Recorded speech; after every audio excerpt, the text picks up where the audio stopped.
Hey everyone, I'm here with my John Deere tractor 2520, and today I'm going to be replacing one of these quick disconnect couplers used for the hydraulics.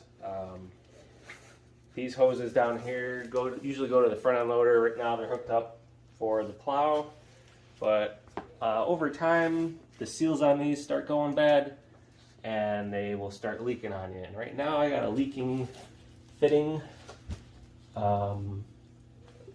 If you look down over here, this one down here I need to replace. This is what it looks like, and we will get right to it. So this is the hose you gotta loosen. Fairly simple. You just gotta put a wrench on there, put a wrench on here, loosen it, and it comes right off that way. And then on the back side you can see there's a snap ring there. Let me see. It's kind of dirty right now, but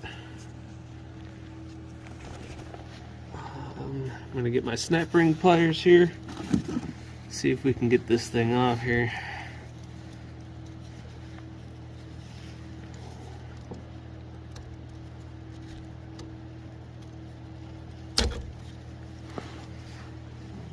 I'm gonna attempt to do this with one hand here. I don't know if this is gonna work. Kind of hard to do with one hand, but you get the idea. You get these snap ring pliers on there, spread it, and then get the snap ring off, and then this thing will pull right out. So I'll come back in a second here. I got the snap ring off now. I basically just opened it up. It was right on this part here. Let me get that light better. And once I got the snap ring off, then this piece just slides right out like this out the front. So, and you can see that little groove there where the snap ring was in. I did buy a new snap ring just in case I broke this, just to have an extra one. There's the part number for you. So there's an extra one there. I will go ahead and get the new one and put it on and show you what it looks like.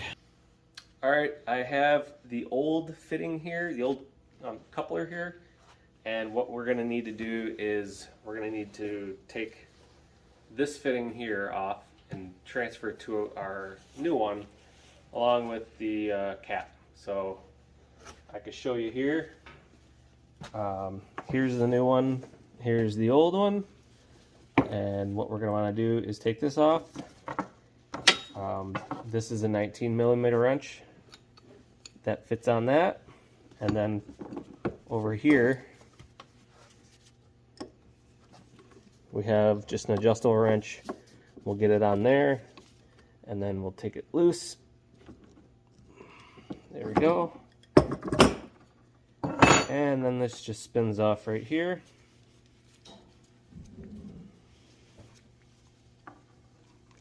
And there's the fitting.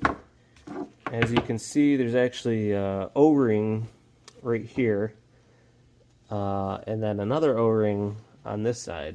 So I had ordered a new O-ring for it. This one is for this O-ring here, and the part number is AM102633. So I'm gonna go ahead and swap this O-ring out with this one, and then I will fit it onto the new coupler. What you want to do is get this pick in here, start working it around, and you'll be able to get that off of there. Just kind of work it around like that.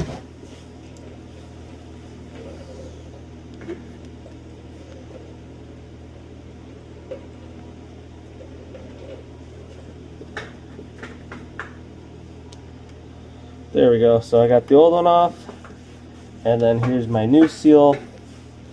And what I'm going to do is put this new one on now, and this should just be able to work its way down here. There we go, and I got the new seal on. Now what we're going to do is put this onto the new coupler.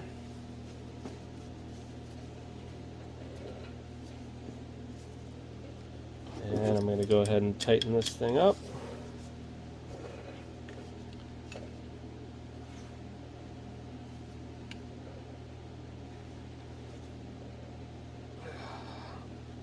There we go.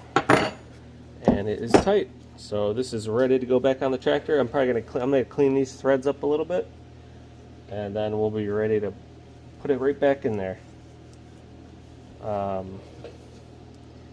And you could also replace this seal if you want. I don't have another one, but you know, it looks pretty good, and it wasn't leaking from this.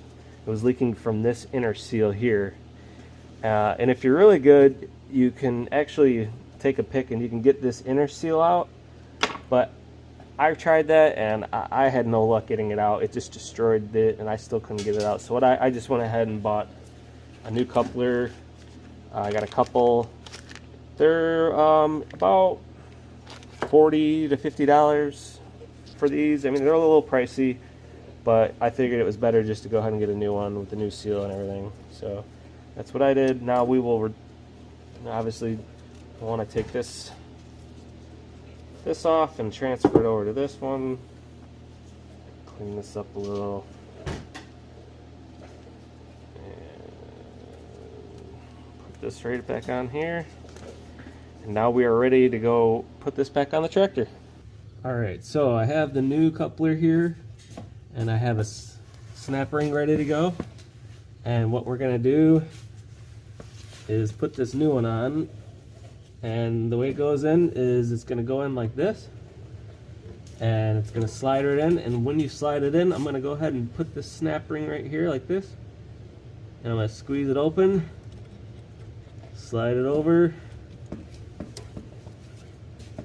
I'm going to get this right in there. Just like that. So there we go. We have that. Snap rings on.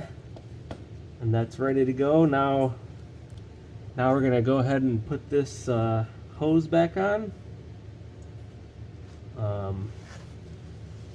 Tried to clean the threads a little bit. I'm going to try to clean them a little bit more actually now.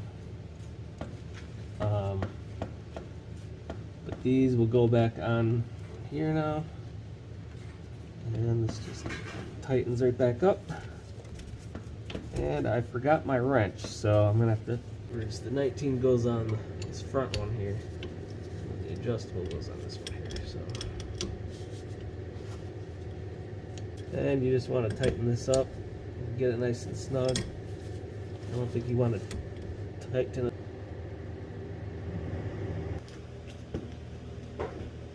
All right, so I now have it tightened here, and let's clean it up a little bit. That way I can check for leaks once I start it up. But that is it. This is done.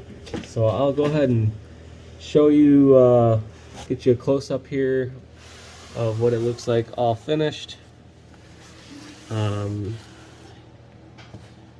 it is. There's the new fitting in it. These both are tightened down. And here's the front of it. And it is ready to go, and we will go ahead and start it up and check for leaks. Alright, I'm just going to start this up, and we'll go ahead and cycle the hydraulics and check for leaks. Let me turn this radio off.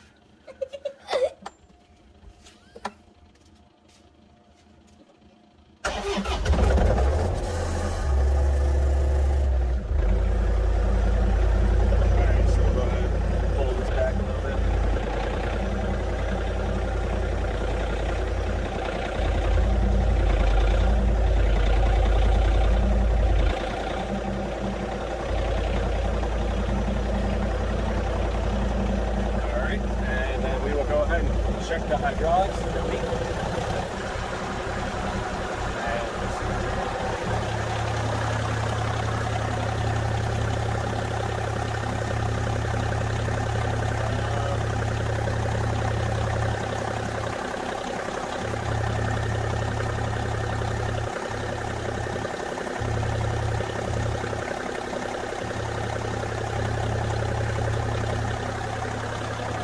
Right. So looks good.